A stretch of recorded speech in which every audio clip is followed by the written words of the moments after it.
3 चांद को अपनी मुट्ठी में कर लेगा। 14 तारीख तक तो यह इसी कक्षा में चक्कर लगाता रहेगा, लेकिन 14 अगस्त के दिन में दोपहर 11:30 से 12 बजे के बीच अगली कक्षा में प्रवेश कर जाएगा। लेकिन जैसे जैसे चंद्रयान 3 चांद के नज़दीक आता जा रहा है, वैसे वैसे वैज्ञानिकों की धड़कनें बढ़ रही हैं, क्योंकि इस मिशन का सबसे मुश्किल पड़ाव ही चांद की ज़मीन पर सही सलामत उतरना है। उसके बाद सभी लोग 16 अगस्त के दिन की राह देख रहे हैं। यह दिन हम सब के लिए बहुत ज़्यादा स्पेशल होने वाला है। इस दिन चंद्रयान अपने मकसद के आखिरी पड़ाव पर पहुंच चुका होगा। दरअसल यही वो दिन होगा जब इसका प्रोपल्शन मॉड्यूल विक्रम लैंडर से अलग हो जाएगा। अब आपके दिमाग में सवाल आ रहा होगा कि आखिर वैज्ञानिक इस काम को कैसे अंजाम देंगे। दरअसल ये काम वैज्ञानिक बड़ी ही चतुराई से करने वाले हैं। इन दोनों को आपस में जोड़ने वाले जो हुक लगे होते हैं, उसको वैज्ञानिक खोल देंगे, जिसके बाद पिछले हिस्से की रफ्तार धीरे धीरे कम हो जाएगी और आगे के इस हिस्से की रफ्तार स्थिर रखी जाएगी, ताकि आगे वाला हिस्सा अपनी कक्षा में आगे बढ़ जाए और पिछले वाला बिना किसी नुकसान के अलग हो जाए। इसके बाद चंद्रयान 3 के दोनों ही सिलेंडर और प्रोपल्शन मॉड्यूल चांद की 100 × 100 किलोमीटर की कक्षा में अलग अलग राउंड काटते हुए लैंडर चंद्रमा की सतह पर उतरने के लिए आगे बढ़ेगा। यहाँ से आगे का सफ़र इसके लिए बहुत ज़्यादा मुश्किल होने वाला है। आगे की जानकारी देने से पहले आपको बता दें कि आखिर अब चंद्रयान 3 ने क्या खुशखबरी भेजी है। दरअसल चांद के जिस गड्ढों की बात दुनिया भर के वैज्ञानिक कर रहे थे, उन गड्ढों को असल में चंद्रयान 3 ने बता दिया है। हम आपको पहले भी बता चुके हैं कि चांद के दक्षिण वाले इलाके में बहुत बड़े बड़े गड्ढे मौजूद हैं।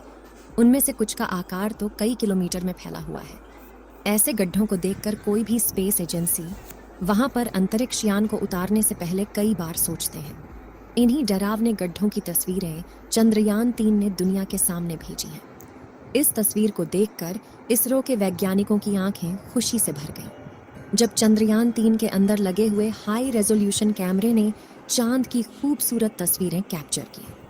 फोटो के अलावा चंद्रयान ने वहां का लंबा वीडियो भी बनाया, जिसे आप इस समय अपनी स्क्रीन पर देख सकते हैं, और इसे देखकर हर एक भारतीय नागरिक का सीना गर्व से चौड़ा हो चुका है। दोस्तों, हमारे इसरो के वैज्ञानिकों ने पहले ही हर चीज़ की गणना कर ली थी और अब उसी के प्लान अकॉर्डिंग चंद्रयान 3 आगे बढ़ रहा है। आगे के प्लान की बात करें तो वैज्ञानिक अब धीरे धीरे उसके ऑर्बिट को छोटा करते जाएंगे और उस हिसाब से चंद्रयान चांद के नज़दीक चला जाएगा। लेकिन इसका जो चांद पर नीचे उतरने का प्रोसेस शुरू होगा, वह उस समय होगा जब चंद्रयान चांद से 36 किलोमीटर पर रहेगा और वहाँ से चंद्रयान 3 दक्षिणी ध्रुव में मौजूद अपनी लोकेशन को देखेगा।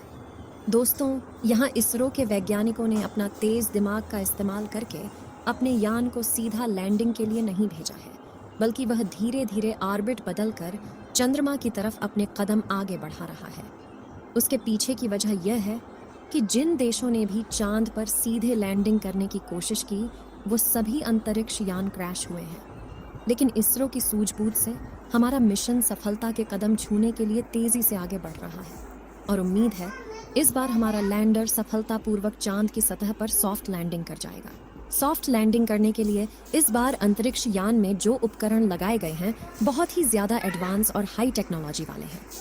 चंद्रयान 3 को हर परिस्थिति में सटीक जानकारी देने वाले लेज़र डॉपलर नाम का उपकरण इसके अंदर लगा हुआ है। इसका काम उतरते वक्त चांद की ज़मीन पर लेज़र फेंकना है, ताकि दूर से पता चल जाए कि जहाँ पर लैंडर को उतरना है और वहाँ पर कोई बड़ा गड्ढा तो नहीं है। इसके अलावा ये और 2 दिशाओं में भी लेज़र भेजेगा, ताकि पता चल सके आगे पीछे साइड में कोई ऐसी चीज़ है जिससे चंद्रयान टकरा सकता है। उसके अलावा इसके अंदर एक और उपकरण लगा हुआ है, LBC कैमरा। इसका काम लैंडर के उतरते समय ज़मीन के नीचे की तस्वीर लेना है। फिलहाल अभी तेज़ी से चांद के नज़दीक आता जा रहा है और उसकी चांद से दूरी भी बहुत ही कम बची है। ये चांद की सतह पर लैंड करने से पहले टोटल 5 ऑर्बिट से होकर गुजरेगा। इस प्रक्रिया के दौरान इसकी स्पीड भी धीरे धीरे कम होती रहेगी। पहले प्लान